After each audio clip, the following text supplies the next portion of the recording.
안녕하세요. 세상에 자기 마음대로 되지 않는 일이야 정말 많겠지만요. 그 중에서도 손꼽을 수 있는 게 자식 농사가 아닐까 싶어요.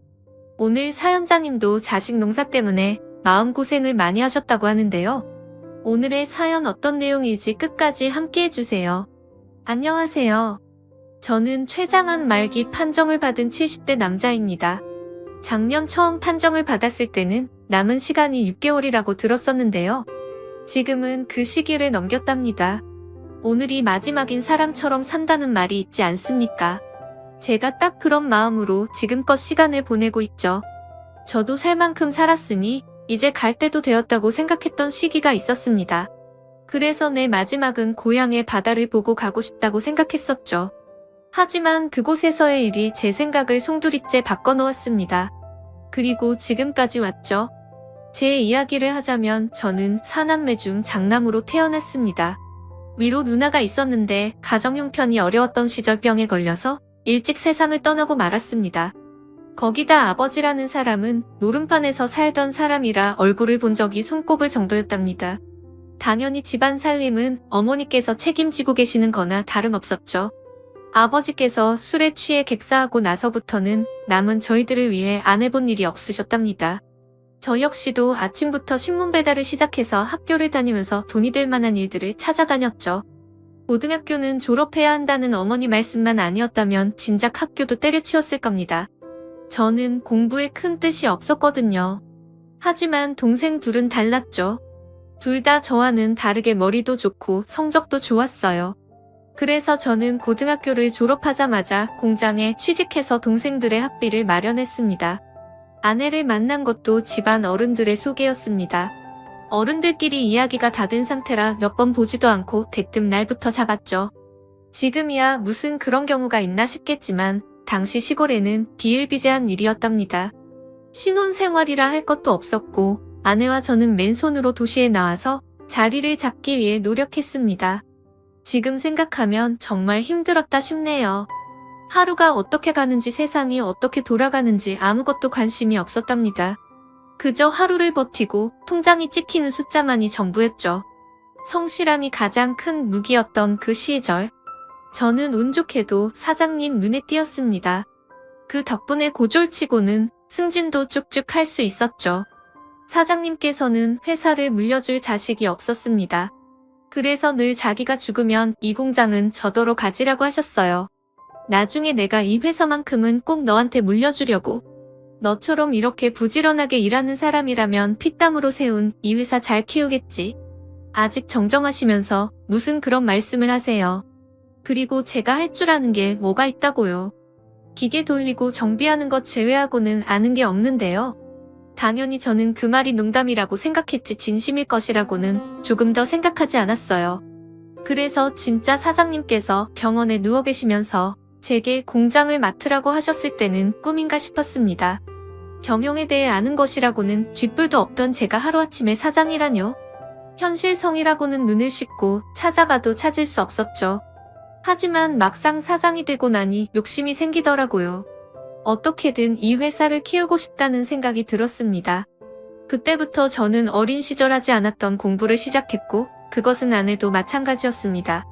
아내도 내조를 하겠다며 공장에 나와서 저보다 더 많이 책을 보고 공부를 했죠. 공장에 남아있던 직원들도 큰 도움이 되었습니다.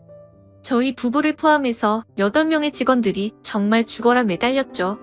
이런 정성이 하늘에 닿은 것인지 저희 공장은 점점 규모가 커지기 시작했습니다. 막내가 대학을 입학할 때 정도가 되어서는 직원이 50명에 다다를 정도로 성장을 했죠. 저희 부부는 아들만 셋을 두었는데요.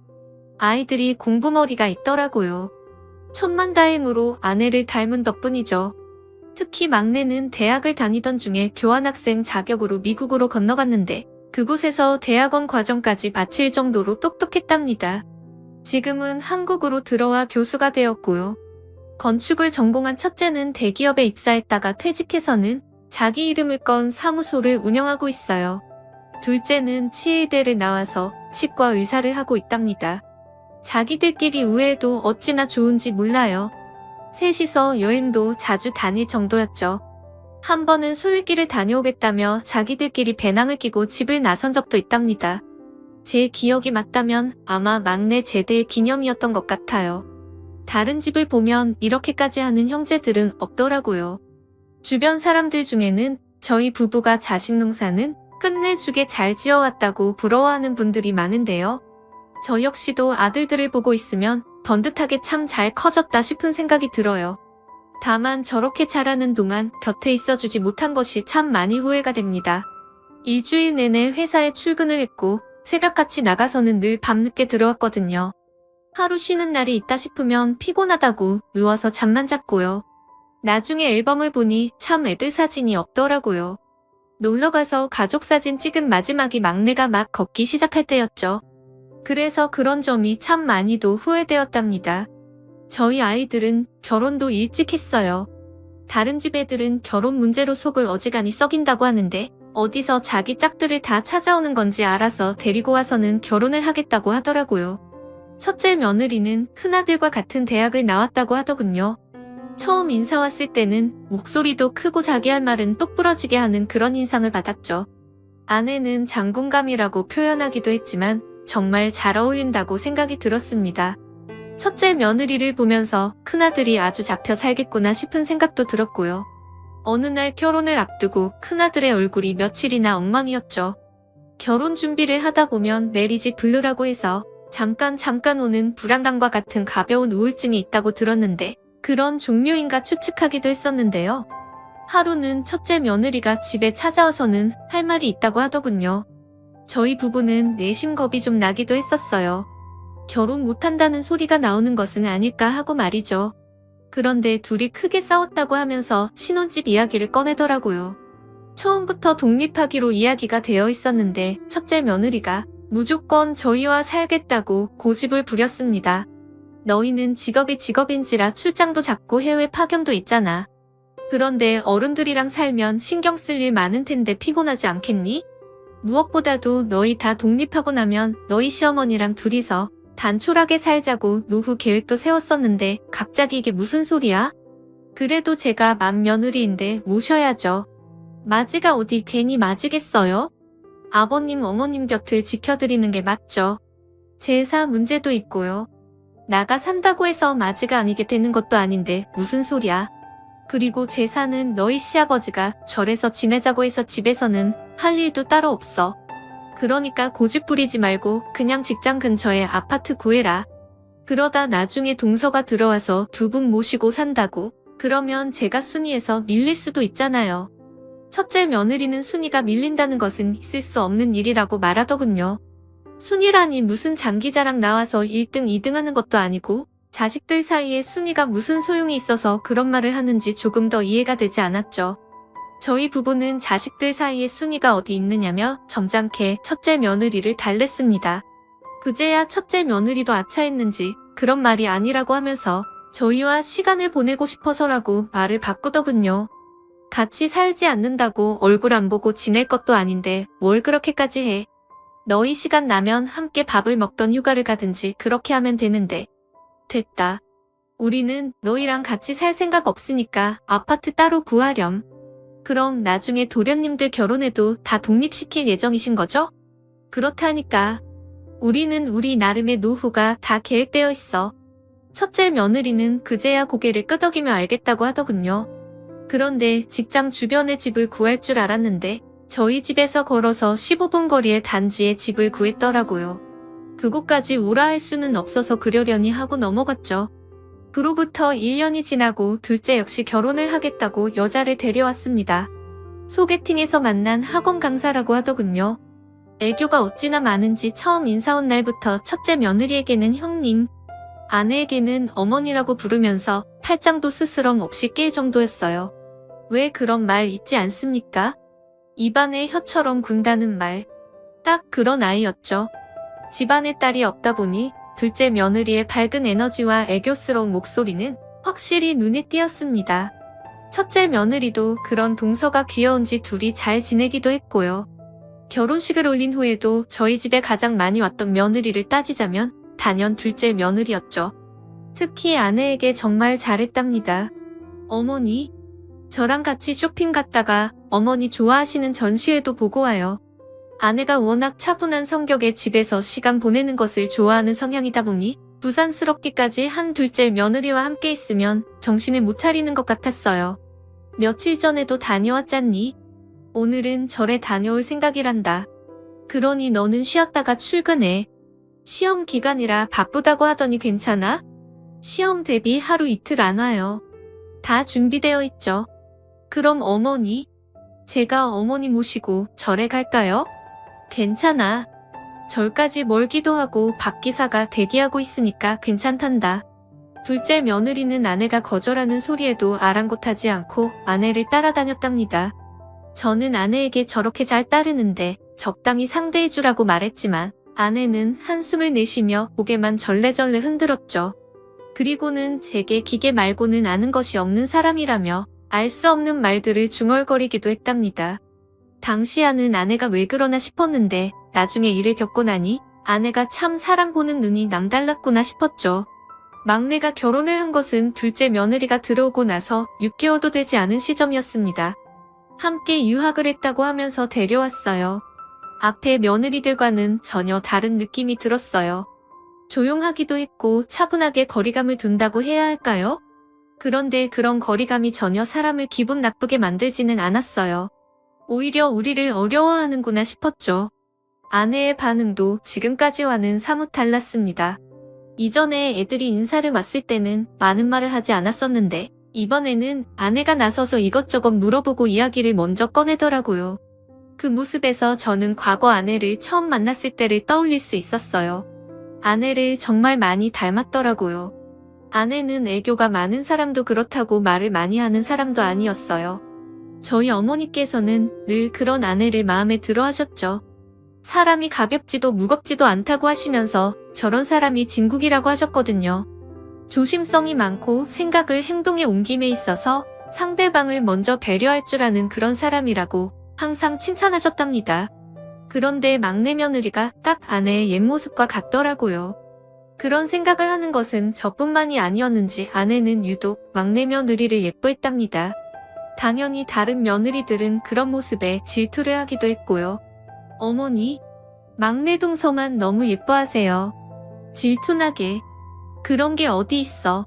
내 눈에는 다 착한 며느리들인데. 그래도 막내 동서 더 챙겨주시잖아요. 진짜 얼마나 질투나는데요.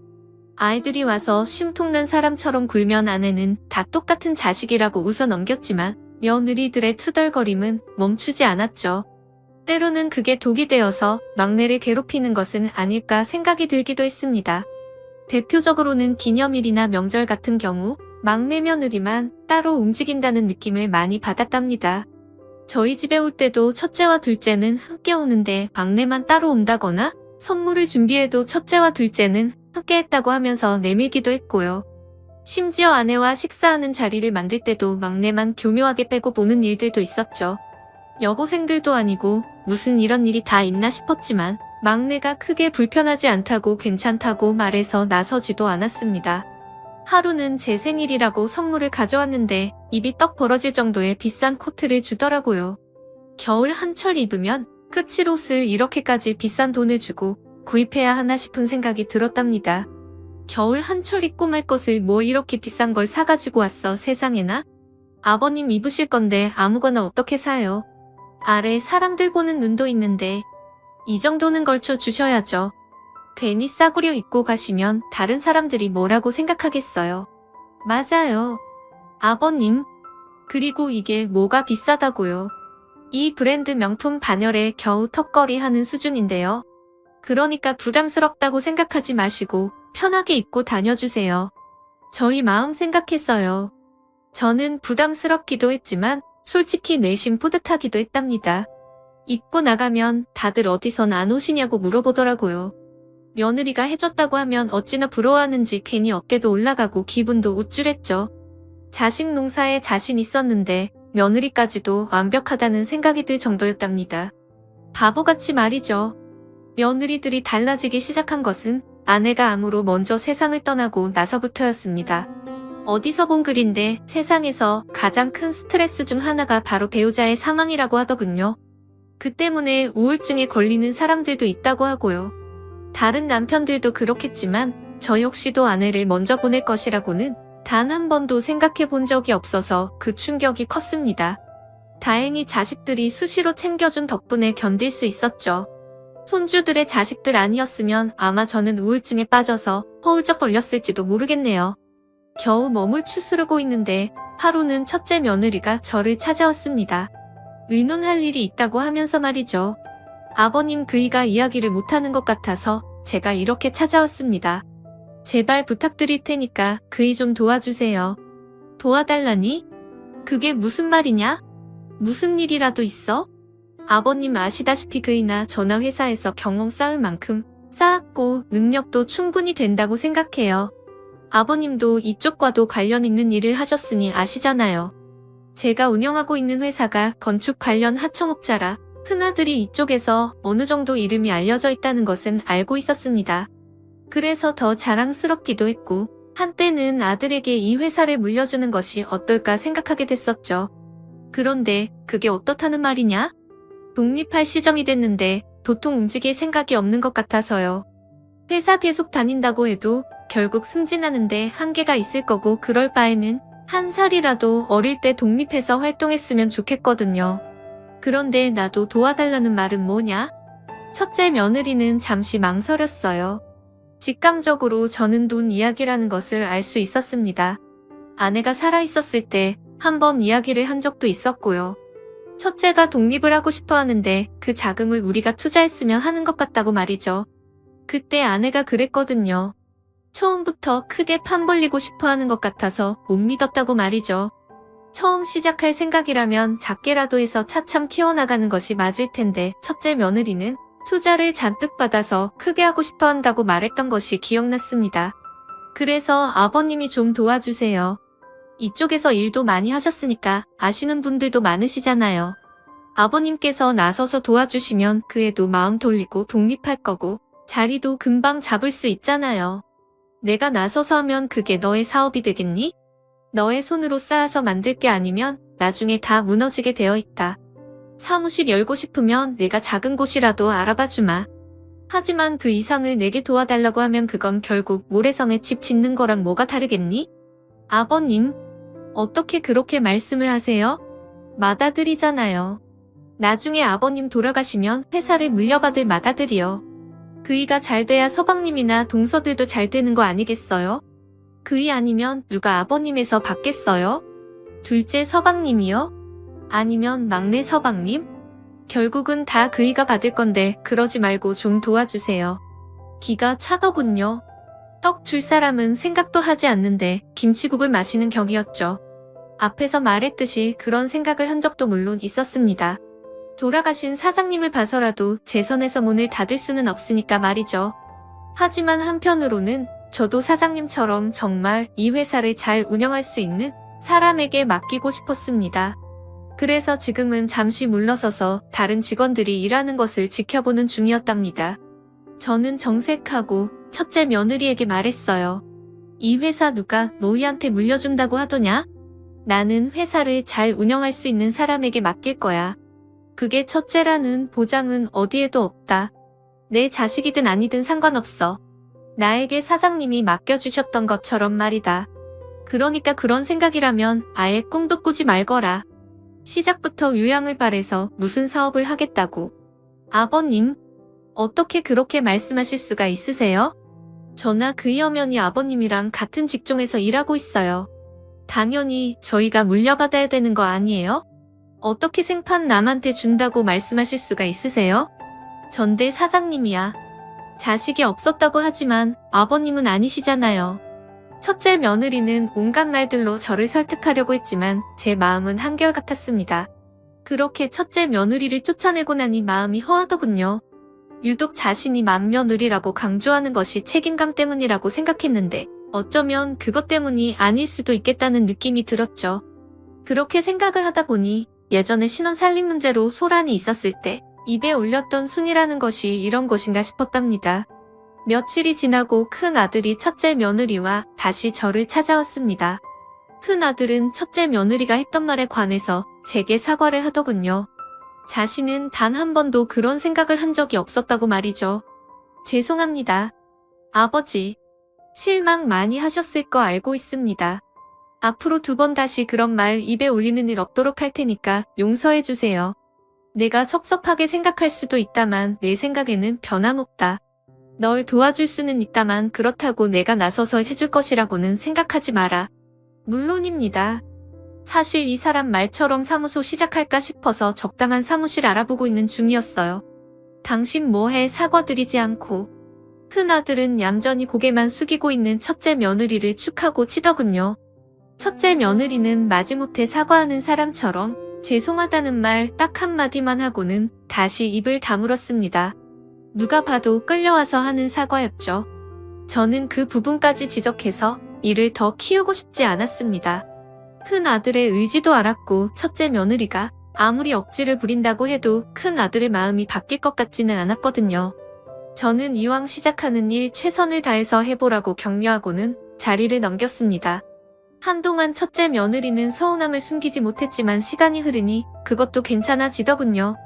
그렇게 일이 마무리되고 나서 한동안은 조용했습니다. 일주일에 2번 집안일을 봐주는 도우미가 있음에도 불구하고 막내 며느리는 종종 와서 냉장고를 채워주고 갔죠. 혹시나 제가 불편한 부분은 없나 챙겨봐주기도 했고요. 하루는 막내 며느리가 쭈뼛거리면서 울론을 하고 싶은 일이 있다고 하더군요. 시집 온 이후로 한 번도 제게 그런 말을 한 적이 없던 애라 깜짝 놀랐습니다. 혹여 첫째 며느리와 비슷한 이야기를 하는 것은 아닐까? 잠시 의심도 들기는 했지만 막내 며느리가 꺼낸 말은 의외의 것이었습니다. 교수직 제안이 왔는데 아이들이 아직 어려서요. 너무 좋은 기회라 놓치고 싶지는 않은데 혹시 아버님만 괜찮으시면 애들을 오후에 잠깐 봐주실 수 있으실까요? 막내는 자식이 생기지 않아 오래 고생하다가 시험관으로 쌍정이를 얻어서 당시에는 초등학교를 입학한 지 얼마 되지 않은 시기였거든요. 혼자 적적했는데 저야 아이들이 있으면 오히려 말상대도 생기고 좋겠다 싶었죠. 막내 며느리는 제 반응에 뛸 듯이 기뻐하면서 퇴근하는 길에 데리러 오겠다고 했습니다. 손주들이 집에 있으니 북적거리는 것이 좋더라고요. 할아버지를 찾으면서 학교에서 있었던 일들을 이야기하는 것을 듣고 있는 것도 좋았고 아이들의 숙제를 도와주는 것도 좋았습니다. 요즘은 혼자 공부하기도 참 잘 되어 있더라고요. 패드를 꺼내서는 둘이서 번갈아 가면서 공부를 하기도 했죠. 패드를 2개 사달라고 해서 각자 보면 될 텐데 왜 하나를 번갈아 사용하느냐고 물었더니 막내 며느리가 서로 양보하고 나눴으면 될 일을 뭐하러 따로 사달라고 하느냐고 꾸중을 했더라고요. 막내 며느리의 생각에 저는 흐뭇한 마음이 들었답니다. 그렇게 손주들을 보며 지내고 있는데 상황이 조금 이상하게 돌아가기 시작했어요. 막내 며느리가 제게 아이를 맡긴 것을 알게 된 첫째와 둘째 며느리가 저희 집으로 와서는 어떻게 막내 며느리만 예뻐할 수 있느냐고 말하더라고요. 어이가 없었죠. 능금없이 그게 무슨 소리냐? 내가 막내만 예뻐하다니 아이를 봐달라고 부탁하기에 그렇게 하자고 했을 뿐인데 그게 왜 막내만 예뻐하는 거야? 그럼 저희도 봐주세요. 서방님의 아이들만 봐주시는 거 그거 차별이에요. 같은 손주들인데 아버님이 서방님의 아이들만 눈여겨보시는 건 아니잖아요. 눈여겨보다니 그건 또 무슨 소리야. 그냥 막내는 왜 퇴근할 때까지 잠깐 보고 있는 것뿐인데. 그리고 너희들은 아이들 학원을 몇 군데나 보낸다며. 그런데 여기 보낼 게 뭐야? 이번 기회에 혼자 공부하는 습관으로 바꾸면 될 일이죠. 그러니 손주들 공평하게 봐주세요. 당시 저는 며느리들이 왜 그렇게 억지를 부리는지 상상하지 못했습니다. 혹여나 제가 막내네 아이들에게 마음이 기울어서 유언장의 이름이라도 올릴까봐 그런 행동을 했을 것이라고는 누가 짐작했겠습니까? 나중에 그 이야기를 듣고 얼마나 놀랐는지 모릅니다. 제 행동 하나하나에 나를 세우고 관심을 가졌던 것이 오로지 제가 가진 재산 때문이라니. 졸지에 혼자 살던 곳은 손주들로 북적거리게 되었죠. 첫째와 둘째 며느리가 이상하다고 생각되었던 것은 그로부터 몇 년 후의 일이었습니다. 저는 평소보다 몸이 무겁고 자꾸만 피로감이 밀려오면서 소화가 잘 되지 않았죠. 급격하게 살도 빠지고요. 저야 당연히 소화제를 먹으면 괜찮겠지 싶었습니다. 이런 일로 무슨 병원에 가나 싶기도 했고요. 하지만 음식을 먹어도 자꾸 토끼가 올라오는 것이 이상해서 병원에 갔다 충격적인 사실을 접하게 되었답니다. 제가 췌장암 말기라고 하더군요. 순간 머리가 멍해졌습니다. 아내를 위암으로 잃고 나서 나름 건강관리를 착실하게 해왔다고 자부하는데 췌장암이라뇨? 저는 혹시나 검사가 잘못된 것은 아닐까 몇 번이나 확인을 했지만 변한 것은 없었죠. 병원에서는 되게 길어도 6개월이라고 했습니다. 그럼에도 절대 포기해서는 안 된다고 하면서 항암 치료를 권하기도 했고요. 진단을 받고 오면서 저는 한참을 생각했습니다. 항암 치료를 한다고 해도 완치된다는 보장은 할 수 없는데 굳이 내가 해야 할까? 그냥 이대로 주변 정리를 하면서 아내의 곁으로 가는 것도 나쁘지 않을 텐데 싶은 생각이 들었죠. 그날 저녁 저는 아이들을 모아두고 병원에서 들었던 이야기를 그대로 전했습니다. 당연히 다들 충격으로 한동안 말을 하지 못하고 입만 뻐근거리더라고요. 저는 차분하게 아이들이 받아들일 때까지 기다렸습니다. 그리고 항암 치료를 받고 싶지 않다고 했죠. 제 말에 제일 먼저 발끈한 것은 막내 아들이었습니다. 항암 치료를 받지 않겠다뇨? 그냥 이대로 돌아가실 작정이세요? 어떻게 자식들을 모아두고 그런 말씀을 하실 수 있으세요? 아버지 충분히 건강관리만 하면 완치될 수 있어요. 6개월이 남았다고 하셨다지만 충분히 더 사실 수도 있고요. 그런데 그런 기회를 포기하시다니 말이 안 되는 이야기예요. 어머니 돌아가시고 나서 아버지 건강관리 꾸준하게 받으셨잖아요. 분명 항암 치료 시작하시면 완치되실 수 있어요. 그러니까 약한 소리 하지 마세요. 아들들의 부탁에도 제 마음은 쉽게 바뀌지 않았습니다. 항암 치료를 하면서 남은 시간을 보내고 싶지 않았거든요. 저는 조금이라도 괜찮을 때 고향으로 내려가서 사랑하는 고향의 바다를 눈에 담다가 떠나고 싶었죠. 저는 아들들에게 고향으로 내려가고 싶다고 이야기를 분명히 했지만 보통 심한 반대가 아니었습니다. 그런데 그 와중에 첫째 며느리가 조심스럽게 이야기를 꺼내더군요. 아버님 그래도 고향으로 내려가시는 것은 문제가 있지 않을까요? 아버님께서 주변 정리 천천히 하고 싶다고 하셨지만 고향에 가서 그게 될 것 같지는 않아서요. 맞아요. 집이며 회사며 정리하실 것들이 어디 한두 가지도 아닌데 굳이 고향에 가셔서 하실 일은 아닌 것 같아요. 치료받으시면서 여기 계시는 게 더 좋을 것 같아요. 역시나 첫째 며느리는 아직도 회사에 미련이 남은 모양이더군요. 며느리는 각자의 남편들 눈치를 보면서도 제게 남아있기를 요구했어요. 그 이야기들을 들은 아들들의 얼굴은 점점 붉어졌고요. 그때였어요. 형님들, 지금 재산 이야기가 나오세요? 그런 말을 할 상황이 아니잖아요. 아버님이 치료를 받지 않겠다고 하는데 형님들은 그 이야기가 먼저 나와요? 그동안 이런 자리에 한 번도 자신의 목소리를 먼저 낸 적이 없던 막내 며느리 소리를 높여 둘째와 첫째 며느리에게 외쳤죠. 리아의 상황에 놀란 것은 저뿐만이 아니었답니다. 막내는 황급히 막내 며느리의 손을 토닥이며 진정하라고 했지만 막내 며느리는 전혀 참을 기색이 없었죠. 지금 뭐가 중요한지 생각을 하고 말씀을 하셔야죠. 어떻게 형님들께서 그렇게 말씀을 하실 수가 있어요? 막내 동서, 지금 나한테 소리 지르는 거야? 내가 동서 윗사람이야. 어디다 대고 눈을 똑바로 뜨고 소리를 질러? 그리고 내가 뭘 어쩌다 그래? 내가 아버님께 치료 포기하라고 말씀드린 것도 아니고 고향으로 가시는 것은 아니라고 말했을 뿐인데 왜 그렇게 정색이야? 그 의도가 아버님의 치료 때문이 아니잖아요. 지금 말씀이 의도가 어떻든 고향으로 내려가는 것은 아니다. 형님이나 나나 그런 이야기를 하고 있잖아. 여기서 의도 타령은 왜 하는데? 첫째와 둘째 며느리가 막내 며느리를 잡아먹을 것처럼 날카롭게 반응했죠. 거기에 아들들까지 가세의 며느리들을 조용히 시키려고 하다 보니 마치 거실은 시장판처럼 소란스러웠습니다. 특히 며느리들의 하이톤 소리를 듣고 있자니 머리가 다 지끈거렸죠. 그만두지 못해. 내가 알아서 할 일을 너희가 왜 나섰어? 이렇게 소란이야. 내가 하겠다면 하는 거야. 저는 홧김에 크게 소리를 지르고 다들 냉큼 나가라고 호통을 쳤습니다. 좀 조용해져야 숨을 쉴 수 있겠다 싶었거든요. 첫째 며느리와 둘째 며느리는 일어나지도 않고 제게 할 말이 있는 사람처럼 행동했지만 저는 완전히 무시하고는 당장 나가라고 했습니다.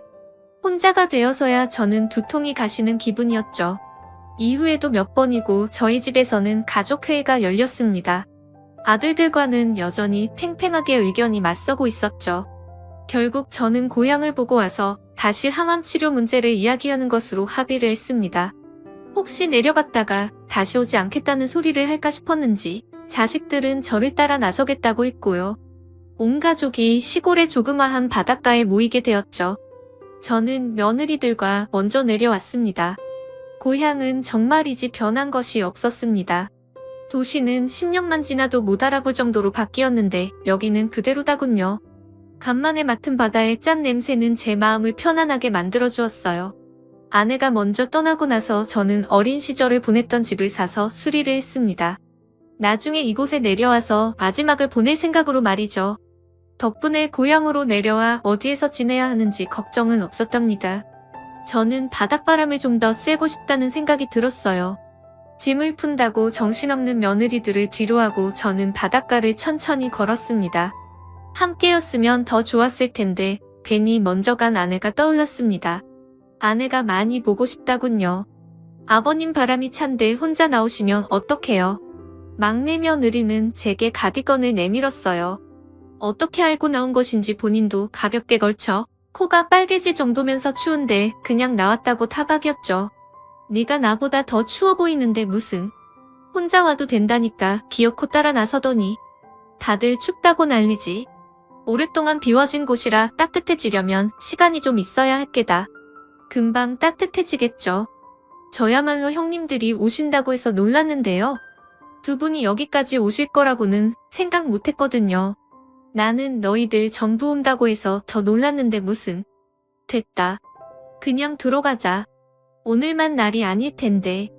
저는 막내 며느리의 어깨를 두드려주고는 천천히 집을 향해 걸어갔습니다. 막내 며느리는 아무 말 없이 조용히 저를 따라오기만 했죠. 집이 가까워지자 담벼락 너머로 첫째와 둘째 며느리의 대화 소리가 들렸습니다. 형님 정말 여기까지 왔어야 할까요? 이야기는 들었지만 이렇게 시골이라고는 생각도 못했는걸요. 벌레는 왜 또 이렇게 많은지. 나라고 오고 싶었겠어. 우리가 안 왔어 봐. 막내 동서만 따라왔을 거 아니야. 그 여씨가 아버님을 어떻게 구워 삼을 줄 알고. 슬쩍 보니까 아직 유언전 작성도 하지 않으신 것 같은데. 막내 동서가 나서서 점수라도 따는 날에는 큰일이야. 그러니까 좀 참아. 저는 너무 놀라서 벽의 길을 가까이 가져갔습니다. 막내 며느리는 표정을 굳히고 당장이라도 쳐들어갈 것 같이 굴었죠. 저는 그런 막내 며느리의 팔을 붙들고 조용히 하라는 신용을 했어요. 첫째와 둘째 며느리의 대화는 계속 이어졌습니다. 누가 봐도 회사는 아주버님이 받으셔야 되는 거 아니에요. 아들도 중에서 그쪽 일하는 사람 누가 있다고. 생판 남을 주시겠다니. 혹시 아버님 췌장암이 아니라 어디 머리에 이상이 있는 거 아닐까요? 머리에 이상이 있으면 다행이게. 그럼 병원에 쳐넣기라도 하지. 아, 이건 뭐 기분 맞춰주려니까 온몸이 다 아픈 것 같다. 회사 받을 때까지만 참아야지. 우리 그이는 뭐라고 하는 줄 알아. 등신같이 아버님이 누구한테 회사 물려주는 게 자기랑 무슨 상관이냐는 거야. 상관이 왜 없어. 우리 재산인데. 그이가 아니면 나라도 받아야지. 내가 그동안 뭐 때문에 그렇게 시댁에 다닌 건데? 아주버님도 그러세요. 아유, 어쩜 그렇게 생각이 없으시지. 당연한 권리를 그렇게 내팽개치는 경우가 어디 있다고. 그나저나 형님 아버님께 회사 받으면 저 잊으시면 안 돼요. 아시죠? 당연하지. 내가 동서 한몫 단단히 챙겨줄게. 며느리들은 뭐가 그렇게 즐거운지 하하호 웃음소리까지 내면서 미래를 꿈꾸고 있더군요. 절대 자신들에게는 일어나지 않을 그런 꿈들 말이죠. 저는 한심한 며느리들의 목소리에 한숨을 내쉬며 안으로 들어가려 했죠. 하지만 제 발길은 다음 들려오는 말에 의해 전혀 움직일 수 없었답니다. 그러지 말고 그냥 바다에 확 밀어버릴까요? 그렇게 여기 와보고 싶다고 하셨잖아요. 소원대로 바다에 풍덩. 나라고 안 그러고 싶겠어. 여기는 뭐 사람도 별로 없던데. 마음이야 그렇지. 어머 형님 저는 농담으로 한 말인데 형님 진심이신 것 같네요. 진심은 무슨. 그냥 동서 장난 받아줬지. 그나저나 그런 일이 일어나면 편하긴 하겠다. 유산 처리도 딱 법대로 깔끔하고. 그치? 첫째와 둘째 며느리는 저를 바다에 빠뜨리겠다는 무시무시한 소리를 농담이라고 여기며 주고받았어요. 소름이 돋았습니다. 방금까지는 철없는 소리나 한다고 생각했는데 이제는 재산을 위해서라면 범죄도 스스럼 없이 저지르겠다는 생각이 들었죠. 곁에 있던 막내 며느리가 숨을 몰아 쉬며 비틀거리는 것이 느껴졌습니다. 저만큼이나 놀란 것 같았죠. 저는 그대로 벽에 기대어 바닥에 주저앉았습니다. 아버님 괜찮으세요? 병원에 가실래요? 막내 며느리는 혹시나 소리가 안으로 들어갈까 싶어서 그랬는지 속삭이듯 제 안부를 물었습니다. 저는 괜찮다고 손을 저으며 잠시 앉아있겠다고 했죠. 막내 며느리는 안절부절 못하면서 담장 너머를 힐끗거리며 바라보았습니다. 저는 막내에게 방금 들었던 일은 누구에게도 이야기해서는 안 된다고 당부했습니다. 당연히 아들들에게 알려야 한다고 말했지만 저는 거절했죠. 아무런 증거도 없다. 들은 사람은 너랑 나뿐이야. 거기다 저것들이 무슨 짓을 저지른 것도 아니지 않니? 나는 절대 이대로 넘어갈 생각 없다. 분수를 써서라도 저 인간 같지 않은 것들한테 그 대가를 치르게 할 거다. 그러니 네가 날 도와야겠다. 아버님 하지만 건강히. 아버님 지금 스트레스 받으시면 안 돼요. 아시잖아요. 얼굴 가득 걱정을 담은 막내 며느리를 보고 있자니 방금 들었던 며느리들의 대화가 꿈같이 느껴졌어요. 저는 그런 막내 며느리의 어깨를 토닥이며 서울로 가면 치료도 받겠다고 약속을 했습니다. 막내 며느리의 얼굴이 금세 환하게 밝아졌죠. 저는 기운을 내서 자리에서 일어나 집 안으로 들어갔습니다. 아직까지 자기들끼리 저를 어떻게 할지 우스갯소리를 하던 첫째와 둘째 며느리는 깜짝 놀라며 제게 어디 갔었냐고 걱정했다고 말하더군요. 어떻게 사람이 그렇게 가증스러운 얼굴을 할 수 있는지 온몸에 벌레가 기어다니는 기분이 들었습니다. 하지만 저는 애써 웃어 보이면서 도저히 몸이 못 버틸 것 같아서 서울로 가겠다고 말했습니다. 오신 지 얼마 되지도 않으셨는데 다시 서울이라고요? 갑자기요 아버님? 형님 아버님께서 몸이 좋지 않다고 하시잖아요. 당연히 가야죠. 무슨 말씀이 그렇게 많으세요? 막내 동서 지금 뭐 하는 짓이야? 아니 오고 싶다고 해서 왔는데 바로 다시 올라가신다고 말씀하시니까 왜 그러냐고 물어봤을 뿐인데 참 막내 동서는 갈수록 사람이 경우가 없네. 아주 건방이 하늘을 찔러. 컨디션이 나쁘다고 말씀하시는 아버님 앞에서 이유나 찾는 것보다는 경우가 있는 것 같은데요. 이렇게 이야기하는 시간도 아까우니까 준비나 하시죠. 막내 며느리의 공격적인 모습에 버럭하려던 두 사람은 급히 안으로 들어갔죠. 저는 막내에게 아직은 때가 아니라고 말해주고는 기사를 불러 다시 서울로 돌아왔습니다. 돌아오자마자 저는 며느리들의 뒤를 캐기 시작했어요. 네, 꺼림직한 일이죠. 시아버지로서 할 일도 아니고요. 하지만 저를 바다에 밀어버리겠다는 농담을 주고받는 며느리라면 더 이상 자식이 아니잖아요. 그런 아이들한테 본때를 보여주려면 저도 준비라는 것이 필요했어요. 털어서 먼지 없을 사람이 어디 있겠냐는 말들을 많이 하던데 첫째와 둘째 며느리는 털 필요도 없이 먼지가 가득했습니다. 두 사람은 아주 착실히 제가 죽고 난 다음을 준비하고 있었죠. 그렇게 믿었던 제 변호사도 이미 첫째 며느리의 손에 떨어졌더라고요. 얼마를 받기로 했는지는 몰라도 빈번하게 만나왔더라고요. 제가 유언장을 쓰지 않았다는 사실도 그 변호사를 통해서 들었던 모양이었고요. 또한 공장에도 자주 얼굴을 내밀고 있었죠. 마치 자신이 사장이라도 된 사람처럼 여기저기 들쑤시고 다녀서 직원들 사이에서 원성도 자자했고요. 제가 아프다는 소식에 임원들이 쉬쉬하면서 숨기고 있었더라고요. 그중 일부는 둘째 며느리 손을 잡았고요. 회사가 돌아가는 꼴을 보자니 억장이 무너지는 기분이었습니다. 차라리 대형 기업이었다면 그럴 수 있다고 생각했을 거예요. 하지만 직원이 200여 명인 회사를 두고 누가 가질 것인지 눈치를 보고 있다는 사실이 믿겨지지가 않았습니다. 특히 믿었던 임원들의 배신은 절망적이기까지 했습니다. 저는 우선은 쳐내야 하는 사람들과 정말 회사를 맡겨야 할 사람들을 정리했습니다. 모든 것을 한꺼번에 끝내기 위해서 확실히 준비를 해두었죠. 첫째와 둘째 며느리의 사생활 역시 깨끗하지는 않았습니다. 둘째 며느리는 같은 학원에서 근무하는 신입 강사와 바람을 피우고 있더군요. 집도 마련해주고 온갖 명품으로 그 남자를 머리부터 발끝까지 꾸며주고 있었죠. 두 사람의 관계는 학생들 사이에서도 소문이 돌 정도였고요. 제가 더 화가 치밀어 오르는 부분은 그런 점을 아들도 알고 있었다는 거냐. 아들도 사람을 시켜서 둘째 며느리 뒤를 밟았던 모양이더군요. 그럼에도 아무런 대처 없이 가만히 두고 있다는 것이 제 상식으로는 이해가 되지 않았습니다. 첫째 며느리도 만만치 않았습니다. 아들과 함께 사무실을 운영하고 있다는 것은 알고 있었지만 저희와 같은 하청업체로부터 뒷돈을 받고 있다는 것은 물론 회사의 공사 대금을 따로 빼돌려서는 명품을 사재기하고 있었죠. 말 그대로 첫째와 둘째 며느리는 엉망 그 자체였습니다. 하긴 그러니 인간으로 해서는 안 될 소리를 웃으면서 했겠지만 말입니다. 저는 당장에 모든 아이들을 불러 모았습니다. 그리고 새 변호사를 통해 유언장을 작성했다고 말했죠. 제 말에 반응을 보인 것은 역시 첫째와 둘째 며느리였습니다. 자신들 계획에 차질이 생겼으니 그럴만도 했죠. 유언장 이야기를 하자면 아주 간단하다. 조건을 만족하지 않는 한 내 전 재산은 막내가 받게 될 거다. 이직부터 시작해서 회사 고향집 그리고 땅이나 건물까지 모조리. 아버지 갑자기 그게 무슨 소리예요? 저한테 주신다뇨? 그리고 땅은 뭐고 건물은 뭔데요? 조건이요? 아버지 조건을 만족하지 않으면이라니 너무 갑작스럽잖아요. 무슨 일이세요? 제 유언에 첫째와 둘째 며느리는 서로 눈빛 교환을 하며 혼란스러운 얼굴을 했죠.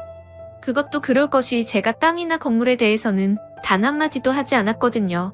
아내에게 주었던 것이었고 그녀가 죽으면서 제게 다시 돌아온 상태였습니다. 조건이라니 아버님 그래도 저희가 맞이인데 어떻게 저희를 두고 막내 서방님께 주신다는 소리를 할 수가 있어요. 다른 것은 다 그렇다 쳐도 회사 일은 저희 부부가 아니면 누가 할 수 있다고요. 내가 말하지 않았니? 조건을 만족하면 될 일 아니냐? 조건만 만족하면 너희들이 원하는 그립으로 끝날 수 있을 텐데 저희는 조건이 궁금한 게 아니에요. 서울로 바로 오셨다고 이야기 듣고 항암 치료 받을 결심이라도 하신 줄 알았더니 유언장이라니요? 아버지 정말 자식들 앞에 두고 이렇게 나오실 거예요. 저는 버럭하는 큰아들을 바라보며 당연히 항암 치료를 시작할 작정이고 그 전에 혹시나 하는 마음으로 유언장을 작성했을 뿐이라고 말했습니다. 제가 치료를 받겠다고 하자 막내 며느리의 얼굴이 눈에 띄게 밝아졌죠.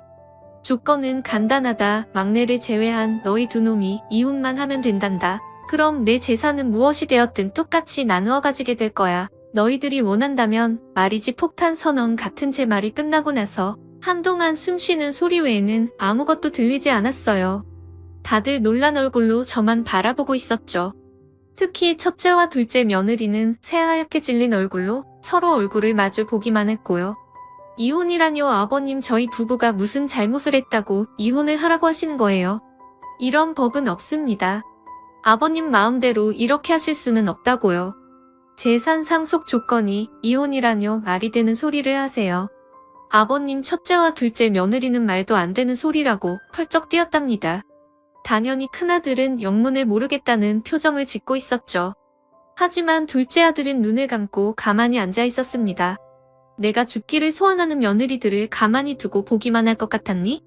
왜 나를 바다에 빠뜨려 잘못되게 하고 싶다라고 웃으면서 말할 때는 이런 일이 닥칠 줄 생각도 못했나 보지? 아버지 뭐라고요? 이 사람이 뭐라고 했다고요? 혼이 나간 얼굴을 하던 큰아들은 화를 참지 못하고 자리에서 벌떡 일어났습니다. 그 모습에 첫째 며느리는 패닉에 빠진 사람처럼 금방 겁을 먹고는 뒷걸음을 치며 자신은 그런 말을 한 적이 없다고 잡아떼었죠.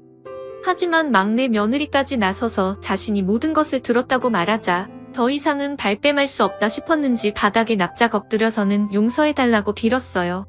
하지만 저는 여기서 멈출 생각이 없었습니다. 하청업체들한테 뒷돈 받은 것은 물론이고 공사 대금까지 빼돌리며 아주 잘하는 짓이더라 그랬으면서 감히 내 회사를 탐내? 큰 기업은 아니지만 사장님께서 내 성실함 하나 보고 물려주셨던 곳이야. 고작이라고 생각할지 몰라도 200영영의 직원들의 생계가 달려있는 곳이고 그런 곳을 감히 내가 그리고 둘째야 너는 내가 모를 줄 알았니? 바람 그것도 새파랗게 어린 강사라. 둘째 며느리는 첫째 며느리를 따라 숨죽이고 있다가 진실이 밝혀지자 고개를 번쩍 들고는 아니라고 고개를 저었죠. 하지만 사진까지 있는데 발뺌은 불가능이나 마찬가지였어요. 저는 둘째 애들에게도 마찬가지로 소리를 질렀습니다.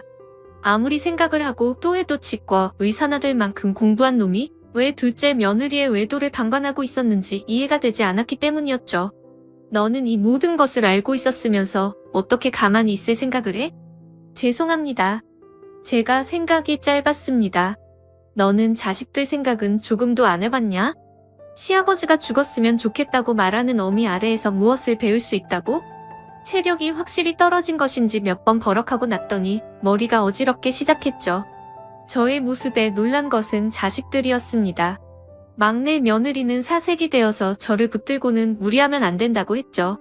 하지만 저는 끝을 내야만 했습니다. 우리 아들들 옆에서 저 못된 것들을 치워버려야 했죠. 저는 금방이라도 넘어질 것 같은 몸을 겨우 세우고는 당장 첫째와 둘째 며느리를 쫓아내라고 말했습니다. 아버님 잘못했습니다. 한 번만 용서해 주세요. 저희가 욕심에 눈이 어두웠어요. 아버님 손주들 생각해서라도 용서해 주세요. 어미 없는 자식 만들 작정 아니시잖아요. 아버님 첫째와 둘째 며느리는 손주들까지 들먹이며 용서를 빌었지만 이미 늦었습니다. 저는 용서할 마음도 자식들이 며느리를 용서하게 둘 생각도 전혀 없었답니다. 다행인지는 모르겠지만 아들들 역시 저와 같은 생각이었죠.